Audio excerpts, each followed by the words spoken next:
Time অল্প সময় শেষ করে দেব ভাই। আল্লাহ তাআলা কোরআনে কারিমে সূরা তাহরিমের মধ্যে বলেছেন, হে মুমিনগণ তোমরা তওবা করো, তওবা নাসুহা করো, আমি আল্লাহর কাছে ফিরে আসো। আমি আল্লাহ এমন তওবাকারী, এমন গুনাহ মাফ করে, জানো কেমন? বাচ্চা ভূমিষ্ঠ হলে যেমন বাচ্চার কোনো গুনাহ থাকে না, কেউ যদি খাঁটি তওবা করে আমি আল্লাহর কাছে ফিরে আসে, সে এই রকম বাচ্চা ভূমিষ্ঠ হলে কোনো গুনাহ নাই, তওবাকারীর কোনো গুনাহ নাই। বলেন সুবহানাল্লাহ। আল্লাহ রাসূল বলেছে, আত-তাইবু হাবিবুল্লাহ, যারা তওবাকারী, যারা আল্লাহ থেকে ফিরে আসে, তারা আল্লাহর বন্ধু। বলেন সুবহানাল্লাহ। ওয়াত-তাইবু মিনাজ যামবি কামাল্লা যামবালা, তাদের কোনো গুনাহ নাই, তারা নিষ্পাপ। বলেন সুবহানাল্লাহ। আরে তওবা করেছেন ওমরের জামানার এক যুবক, তওবা করেছেন রাসূলের জামানার এক মহিলা, জুহাইনা গোত্রের এক মহিলা, তওবা করেছেন বুখারী শরীফের হাদিসের মধ্যে আছে, এক 100 খুনির মারারকারী আসামি তার তওবা কবুল হয়েছে। এরকম অসংখ্য ঘটনা রয়েছে। শুধু একটা ঘটনা বলে শেষ করছি। জুহাইনা গোত্রের এক মহিলা, তিনি ব্যভিচার করেছেন, জিনা করেছেন। জিনা করে, সময় কম জন্য ভেঙে ভেঙে বলছে, হয়তো লম্বা টাইম হলে ওয়াজ করার মতো করতাম, কিছু মনে করেন না। জুহাইনা গোত্রের একজন মহিলা জিনা করেছে। তো রাসূল সাল্লাল্লাহু আলাইহি ওয়াসাল্লাম মসজিদে নববীতে খুতবা দিয়েছেন, জিনাকারীর অনেক আযাব হবে, অনেক শাস্তি দেওয়া হবে, তারা জাহান্নামে আগুনে জ্বলবে।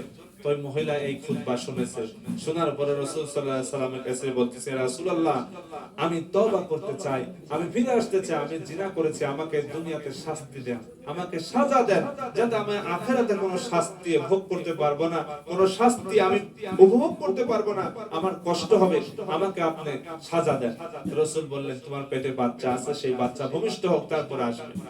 রাসূল সাল্লাল্লাহু আলাইহি ওয়াসাল্লামের কথা অনুযায়ী দীর্ঘ 1 বছর পরে বাচ্চা ভূমিষ্ঠ হওয়ার পরে আবারও আসলেন।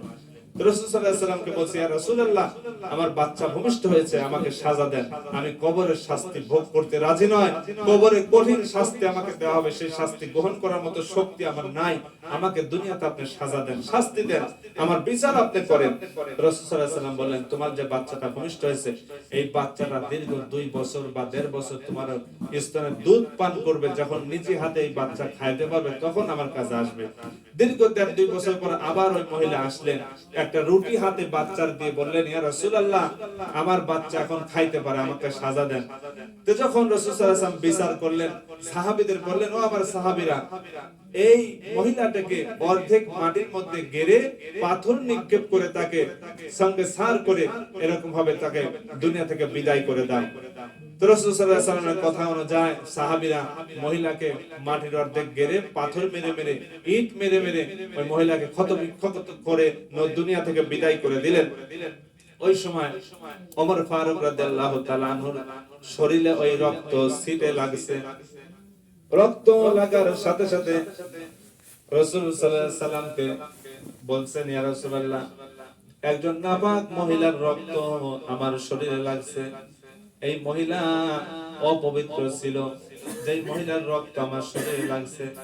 এই কথা বলার সাথে সাথে রাসূল আমার বলেন, হে ওমর, তুমি কি জানো না, এই আমি যতদিন মদিনাতে রয়েছি এরকম কোন তওবাকারী মহিলা আমার কাছে আসে নাই, আর এই মহিলার তাওবা আল্লাহ এমন ভাবে কবুল করেছে, মদিনার যত মানুষ বসবাস করে এই তওবাকারীর তওবা যদি বন্টন করে দেওয়া হয় সকলেই জান্নাতে যাবে।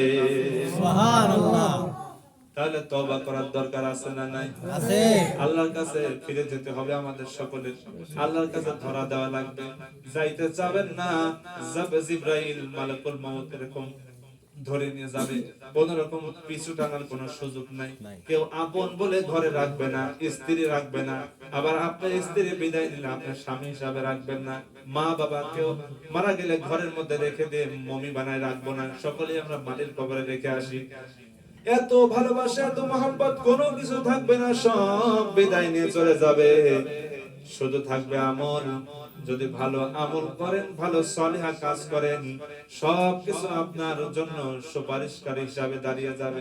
এই যে আল মদিনা যুব সংগঠন করেছেন, ভালো যত আমল করবেন, যত ভালো কাজ করবেন, যত মানুষের ভালো কাজের আদেশ দিবেন, যত মানুষ ভালো হবে, সব সওয়াব কবরে অটোমেটিক পাবেন। বলেন সুবহানাল্লাহ। তা আমি সকলের জন্য দোয়া করছি, আমি দোয়া চাই। আমাদের অনেক ভাইদের, মাদের, ভাই বোনদের, এখানে বোনরা তো নাই, অসংখ্য মানুষের এখানে আত্মীয় স্বজন বিদায় নিয়ে চলে গেছে। এই গয়েশপুর গোরস্থান, রহিমপুর গোরস্থান, আশপাশে যতগুলো গোরস্থান আছে, আমাদের অনেক আত্মীয় স্বজন বিদায় নিয়ে চলে গেছে। সকলের জন্য দোয়া করব। আমরা সকলে সূরা ফাতিহা একবার, সূরা ইখলাস তিনবার পড়ব।